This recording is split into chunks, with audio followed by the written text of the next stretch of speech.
Hi guys, जय माता दी। आज हम मनोविज्ञान में जो है प्रबलन सिद्धांत यानी रेनफोर्समेंट थ्योरी देखेंगे।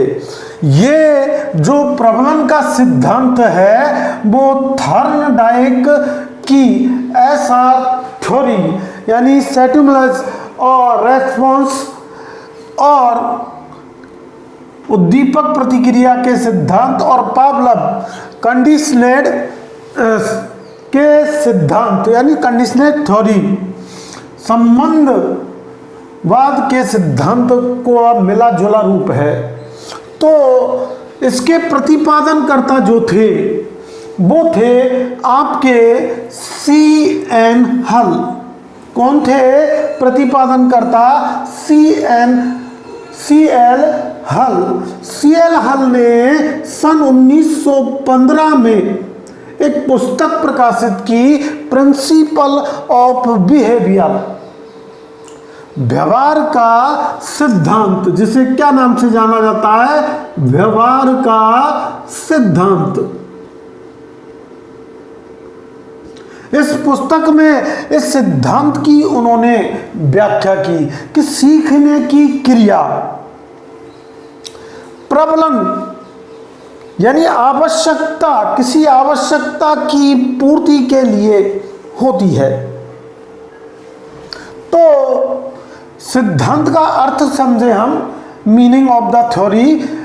इसके अर्थ को समझाते हुए मनोज विटस्टोन्स ने कहा कि सीखने का आधार, सीखने का जो वेश है वो आवश्यकता की पूर्ति है। जो हमारी नेसेसरी आवश्यकता है उसको अपन पूरा करने के लिए, फुलफिल करने के लिए जो है उसकी प्रक्रिया है। तो सीखने का आधार आवश्यकता की पूर्ति की प्रक्रिया है। और यदि कोई कार्य, उन्होंने संदर्भ में भी कहा कि यदि कोई कार्य पशु या मानव की आवश्यकता की पूर्ति के लिए किया जाता है, यानी कोई भी व्यक्ति या पशु अपनी आवश्यकता की पूर्ति के लिए कोई कार्य को पूरा कर रहा है तो वो उसको 100% सीख लेता है। फिर वो उस कार्य को बार बार करेगा। जैसे कि उसे भोजन की आवश्यकता है तो वो भोजन प्राप्ति के लिए अनेक प्रकार के प्रयत्न करेगा और उन प्रयत्नों के दौरान वो एक समय ऐसा आएगा जब वो सफल हो जाएगा और भोजन प्राप्त कर लेगा। तो इस सिद्धांत का पूरा अर्थ समझाने के लिए उन्होंने कहा कि कोई भी पशु है, हल ने क्या कहा कि कोई भी पशु है और उसे आप पिंजरे में बंद कर दो, पिंजरा में बंद कर दो, और जब उसकी भूख की क्रिया जागृत होती है, यानी उसमें उद्दीपक जो है वो भूख का जागृत होता है और उस पिंजरे के सामने, बंद दरवाजे के सामने आप उस पशु के सम्मुख भोजन रख दीजिए, तो वो पशु, चाहे वो शेर हो, चाहे वो बिल्ली हो, चाहे वो तोता हो, कोई भी हो, अगर उसके सामने, पिंजरे के सामने भोजन रख दिया गया है तो वो पशु बंद पिंजरे से निकलने का प्रयास करेगा, उस भोजन को झपटने का प्रयास करेगा। तो उसमें एक उद्दीपक जागृत होगा। किसके कारण? कौन सी आवश्यकता की पूर्ति के लिए? भूख की पूर्ति के लिए। उसने किसकी कमी महसूस की? भोजन की। और भोजन की कमी महसूस की तो वो बार बार पिंजरे से निकलने का प्रयास करता है और धीरे धीरे वो प्रयास करते करते जो है पिंजरे के खटके को, पिंजरा का जो खटका है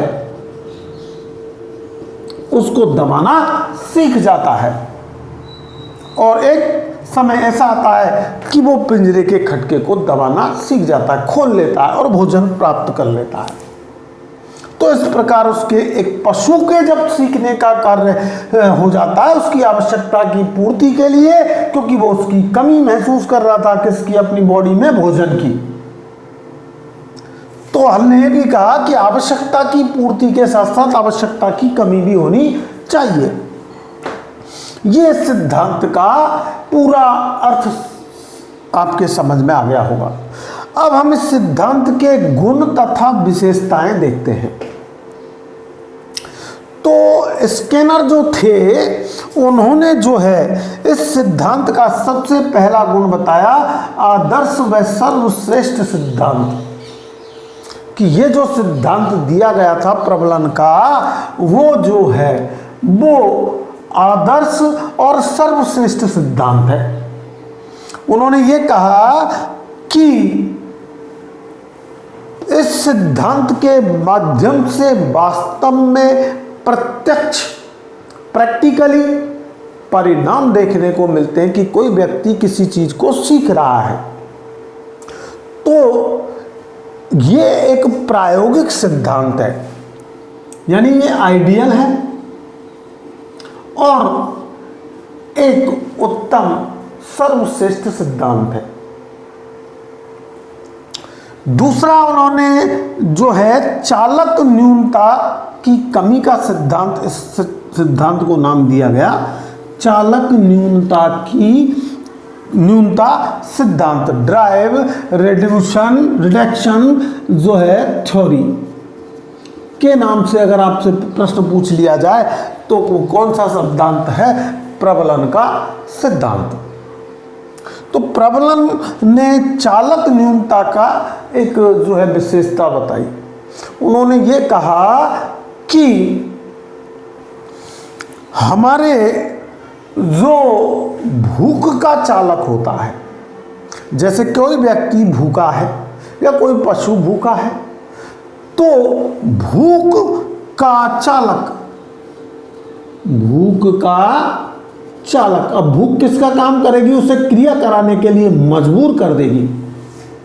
उस पशु को या उस व्यक्ति को क्रियाएं करने के लिए क्या कर देगी?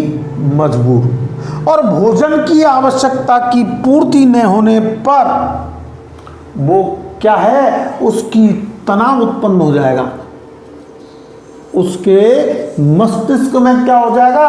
तनाव उत्पन्न हो जाएगा और उसकी कंडीशन यानी दशा असंतुलित हो जाती है।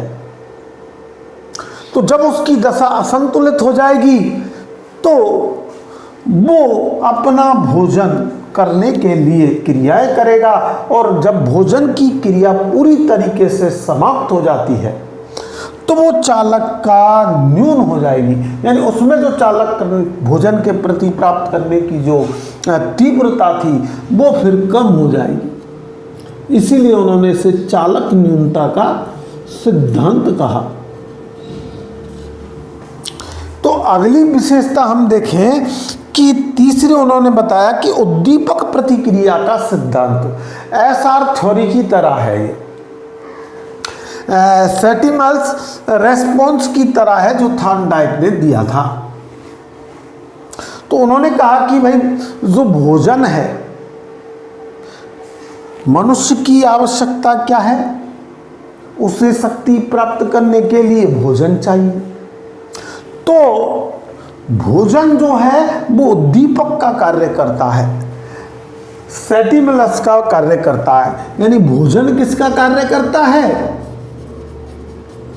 उद्दीपक का कार्य करता है।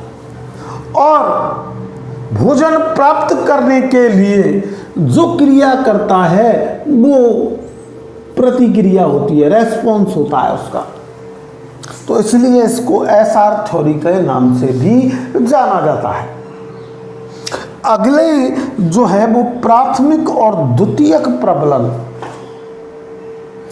तो इस चीज को समझाने के लिए हल ने ये कहा कि प्राथमिक, जब कोई व्यक्ति को किसी भी चीज की आवश्यकता महसूस होती है, तो वो आवश्यकता कब महसूस होती है? जब उसके शरीर में, अगर हमें भोजन की आवश्यकता महसूस हो रही है तो हमारे शरीर में एनर्जी का लॉस हो गया, यानी कि हमारी शक्ति छीन हो गई और हमें भूख लगी। तो सबसे पहले भूख लगने का जो कार्य था वो रेनफोर्स जो हुआ वो प्राथमिक प्रबलन था, वो पहला प्रयास था जब उसके दिमाग में विचार आया कि मैं भूखा हूं। अब जब वो भूख की पूर्ति करने के लिए क्रियाएं करेगा, प्रयास करेगा, जैसे ही वो भोजन के पास जाएगा तो भोजन को प्राप्त करने के लिए भी क्रियाएं करेगा, और ये उसका द्वितीय प्रयास था, यानी द्वितीयक प्रबलन रेनफोर्स है, सेकेंडरी रेनफोर्समेंट है। तो इस प्रकार उन्होंने प्रबलन दो प्रकार के बताए, एक जिज्ञासा के कारण उत्पन्न होता है और दूसरा क्रिया के कारण उत्पन्न होता है। आई होप यहां तक आप बेटर देन समझ गए होंगे। अब इसकी सिद्धांत जो है, ये हल्का सिद्धांत है, वो मोटिवेशन पर बल देता है, स्ट्रेस ऑफ मोटिवेशन।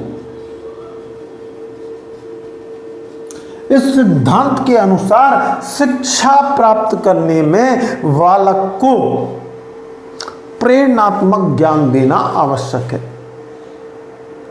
उसे मोटिवेट करना आवश्यक है। छठा, बालकों की क्रिया व आवश्यकताओं का संबंध। इस सिद्धांत की यह भी विशेषता है कि बालकों की क्रिया व आवश्यकताओं का संबंध समझ करके ही आधुनिक शिक्षा में इस प्रकार का पाठ्यक्रम तैयार किया जाना चाहिए, यानी सिलेबस तैयार होना चाहिए जो स्टूडेंट यानी छात्र की क्रियाओं और आवश्यकताओं में संबंध रखे। वो इस प्रकार का पाठ्यक्रम तैयार करे कि छात्र को ये महसूस हो कि मुझे ये पढ़ना आवश्यक है, मेरा उद्देश्य प्राप्त करने के लिए मुझे पढ़ने का कार्य या सीखने का कार्य करना आवश्यक है। तो ये इसकी 6 विशेषता थी। अब हम अंतिम देखते हैं कि इस सिद्धांत का निष्कर्ष क्या है और इस वीडियो का समापन करते हैं। तो निष्कर्ष के रूप में हम रिजल्ट ये निकलता है कि सीखने का कारण, हल ने क्या कहा, सीखने का कारण क्यूज ऑफ लर्निंग, किसी आवश्यकता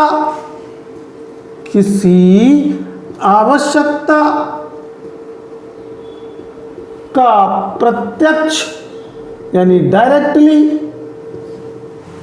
या अप्रत्यक्ष या इनडायरेक्टली, अप्रत्यक्ष रूप से पूर्ण होना है, रूप से पूर्ण होना है, वहीं पर यह सीखने का कार्य हो सकता है।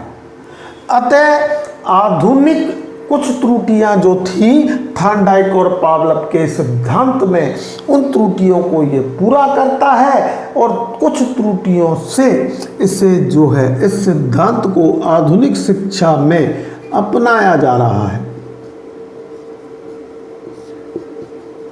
प्रबलन के सिद्धांत को, रेनफोर्समेंट थ्योरी को। तो आज का वीडियो अगर आपको पसंद आता है तो ज़्यादा से ज़्यादा लाइक करें, शेयर करें और जो हमारे चैनल पर नए हैं वो चैनल को सब्सक्राइब करें। Thanks for watching this video.